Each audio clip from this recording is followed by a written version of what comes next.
A lot of times when I provide a list of any kind, people are like, oh, I can't grow all that, or I can't afford all that, or I can't. That's not the purpose of the list. It's not for you to go buy or do everything that's in the list. It's to provide you a list of some place to start, because obviously not everything in those lists are going to be good for every person. Me, I find catmint is a great herb for me to use to relax, and valerian leaf. Not the root so much unless I really need sleep, but I like the leaf because it's a lot more mild, or the flowers, and it's mild in flavor and scent as well, but it's a lot more mild in how it works if you don't want something that, is as powerful as the root. And sometimes I'll take them together. And when they're growing fresh, if I just need to de-stress, go out and eat a leaf of valerian, a leaf of catmint together. And if I'm using it for pain, then I'll add my feverfew to that. And I'll eat herbs fresh rather than using an extract. The extracts are to get me through the time of the year where they're not coming in fresh. So Tammy Hill says, Zach at American Homestead is offering for $1 the ability to download. Yep, those books, those herbal books. How Zach's thing works is if you donate $1 to his Patreon, just $1 is all, then he'll send you those books in a digital format for free. Well, for $1. And I recommend doing it. I mean, what's it going to hurt? $1. Now, I haven't looked through the one that somebody sent me, and it was also a digital format, but it was just one of the two. But I'm glad I have it. But I have a lot of other herbal books on hand, including that old one I was showing you. And it had tons and tons of tincture and extract recipes in there, including ones that somebody had handwritten in there. Now, chances are I may never use any of those, because I'm all about creating my own recipes, and have been since I started growing my own herbs, based on what I know works best for me. And sometimes it's a matter of trial and error, because different recipes are going to work different, just like different herbs work differently for different people. Different combinations of herbs are going to work differently. Like I had somebody come in recently to that old video from 2018 that Patrick and I did about some of the different changes you can make to your diet, to herbs, supplements, whatever. I'm not all about supplements, but sometimes they can have their place. And especially when you're trying to heal your body from something, if you're getting a good quality supplement. So I did recommend a few. Somebody came in there and was like, I can't afford all this. And it's like, well, nobody said that you had to go buy all that. That was not the point of the list. I was sharing not only what we had done, but some of the things that you can do. And then she's going on, well, and on top of that, it makes it even harder because I'm a vegetarian. And it's like, because healthy meats are good for your thyroid. So that would probably explain yet another reason why I tried doing a vegan diet twice. I've been a vegetarian. That was the first thing I did in my 20s. I went vegetarian mostly to try it out. I wanted to see if I felt better. I mean, not that I felt bad. I was very healthy, but I just wanted to see how it made me feel. I didn't eat a ton of meat anyway. And for a while, I was fine till I started having fainting spells completely out of the blue. And once I went back to having animal products, all that went away. And yes, I was very good. I ate very healthy. Then in my early 40s, I tried going completely vegan with the idea that I'm going to do it. I'm going to make sure I really do it right and get all of my, cover everything. Again, it was about me wanting to try something to see how it made me feel. Started out the same way as being vegetarian. Felt pretty good for a little while until I didn't. And the time frame was about the same amount of time. And then in my early 50s, I did it again, the vegan thing, but I went vegan and grain-free, but not for the intention of having it be a long-term diet change.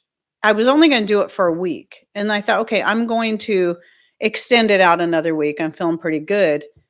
But in that case, it took a lot less time for me to start feeling the effects. of not having the animal products that my body needed and the grains. That last time was only supposed to be for a brief period of time to just kind of do a basically a type of fast like I do now, except for now I fast from all foods. I'd say at least 42 hours at the minimum, twice a week. 42 hours straight, no food. Just coffee and water is all, or tea and tea. Herbal tea. And then on the days that I am eating, just doing the intermittent fasting where I'm only eating in a somewhat short window of time, 4 to 5 hours in there. So that's what works best for me. That's what I feel best on. But when I'm eating, I eat from all the food groups because I found that I need them all. So here's the thing.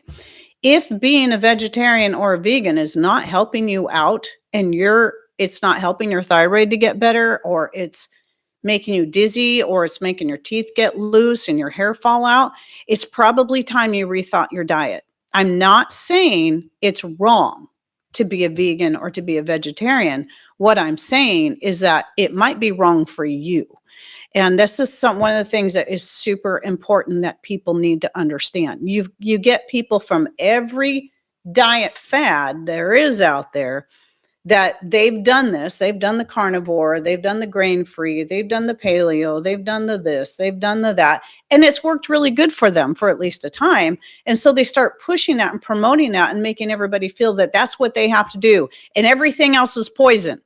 So you should only eat meat, eggs, and cheese. Everything else is poison. Wrong. You should only eat grains and plants, plant-based diet, because everything else is poison. Wrong. You should never eat any kind of sugar, no fruit, whatever. It's poison because it has sugar in it. Wrong. You can actually eat from all food groups and have a very healthy diet. It's about where you're getting your food from. Are you eating a bunch of processed meats, a bunch of processed grains, a bunch of highly processed sugars? Well, that's wrong too. Don't do that. It's about finding the healthy options of all these, food closest to the way it's found in creation. Okay. But that doesn't mean you can't cook your food though either. So I've talked about this as well. I mean, cooking food, while you may destroy some of your nutrients, not all, you can also be bringing out more nutrients in the cooking process. But the fresher the food is, the better. Okay. Doesn't mean you have to eat it raw. It just means the fresher it is, the better. The closest to the source it is, the better. See, do you take any electrolytes or anything else while fasting? No.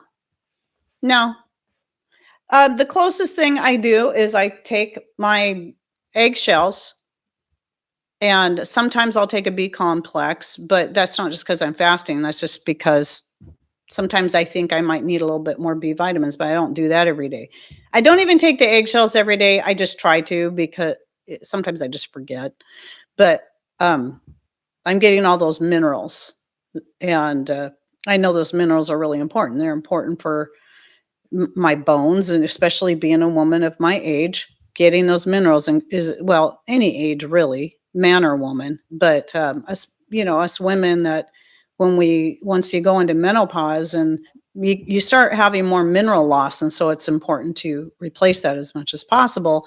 And it's a heck of a lot cheaper, and I know exactly what's in it, for me to take the eggshells, rinse them out, let them dry, powder them up from my own chickens that I've been fed nothing but organic food, and take that as a supplement. It's cheap. I'm making the most of my chickens that way too. And speaking of carbs, that's another thing too. I realize that going low carb for most people, especially now, is a good idea. And I'm not going to bash that at all, because the thing is that we get it just in a lot of our regular diets. I mean, even a lot of the fruit that you get now, or even grow, has a higher sugar content than it once used to. So we can get plenty of carbs without having to try. However, we have to also remember, before we completely demonize carbs, that in a really tough situation, you're going to want those carbs. Let me tell you, you're going to need those carbs in the healthiest form you can get them. So remember, they are an energy source. What makes people fat is they eat too many carbs. And we all know this. Now, remember when, was it the 90s? Or was it before that? It was the 90s. I'm pretty dang sure. The whole sugar-free diet thing. No, it was fat-free. Excuse me. It was the fat-free diet thing. Okay, so everybody was cutting all the fats, including all the healthy fats like butter and beef tallow. And what happened? People started getting fatter and fatter. Why? Because they were eating more carbs. They were eating more sugar. I don't know if any of you ever watched the Romeo and Michelle's high school reunion, which was kind of funny because it came out the same year as my 10-year high school reunion. And she's all talking about being on this fat-free diet, and all she was eating was jelly beans and gummy bears or something like that. And it's like, yeah. Yeah. And then the same thing the other way around with the sugar-free. Everything's sugar-free. Well, what happened? People started eating a lot of what you call non-nutritive sweeteners that are usually made with chemicals and are actually quite toxic to the body. And that had its own.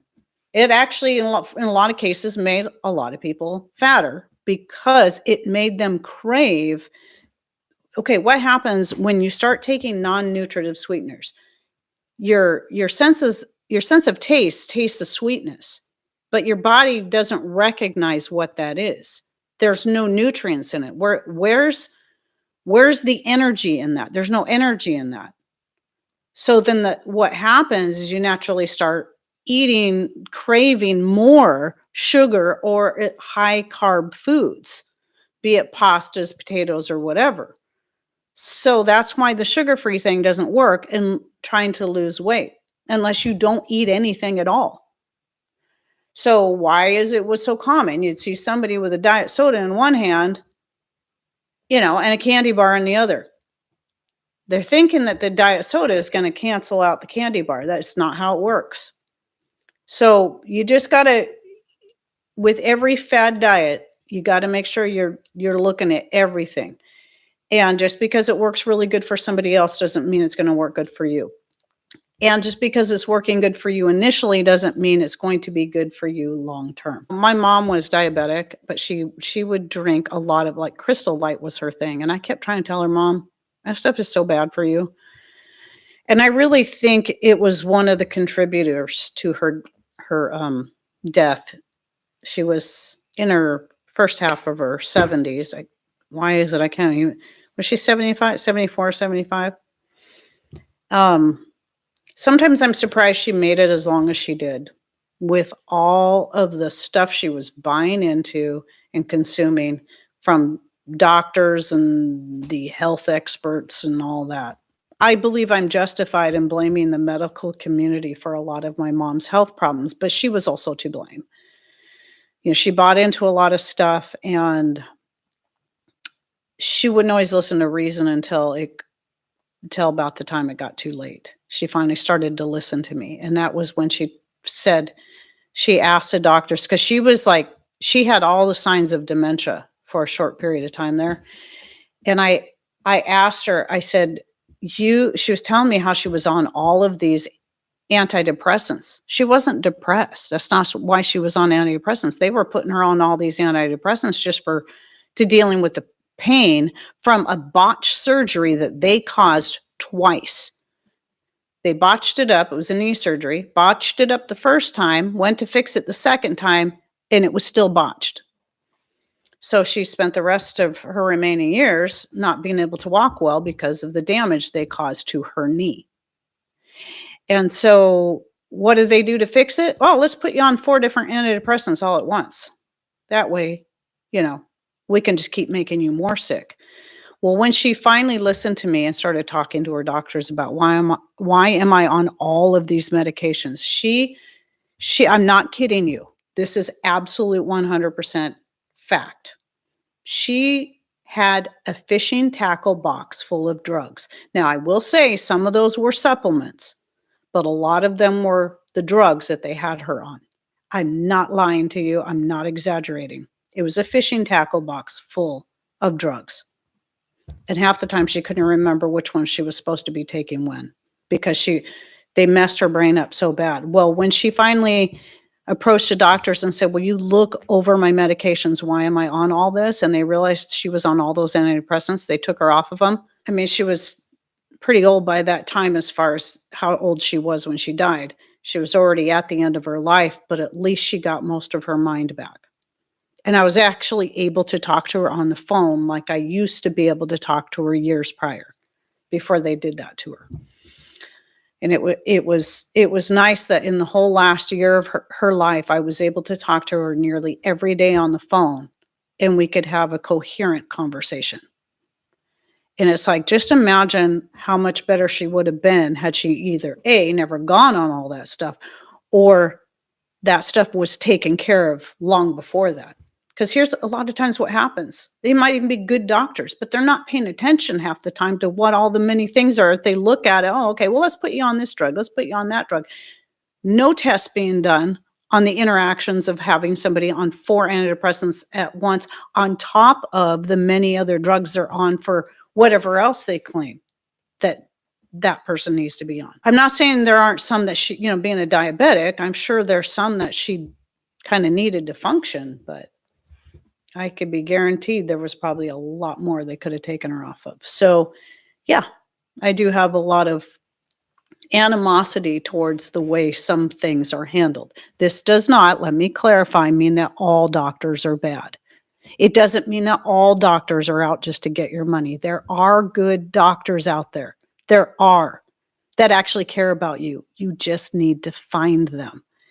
And I think in this day and age, it's kind of getting harder and harder, because when money starts becoming a major motivator rather than actually helping people, then and that line gets crossed. Yeah, I mean, any of us can be susceptible to it, but we just remember, you can fire your doctor. You can do that. You're paying them, right? You can fire them. If they won't listen to you, they won't listen to your concerns, and they won't listen to what you believe you really need, they need to at least listen to you. And if they won't do that, you fire them and you find somebody better, somebody who's willing to listen and actually care, and not just try to find a way to do more and more tests on you to get more and more money from you, or put you on more and more medications to get more money from you. So I got to follow that up with that, because some people just think I'm totally anti-medical doctor. No, I'm not. Absolutely not. Absolutely not. We need them. We just need good ones that actually care about people and not about their bottom line. Anyway, so that's my rant for today.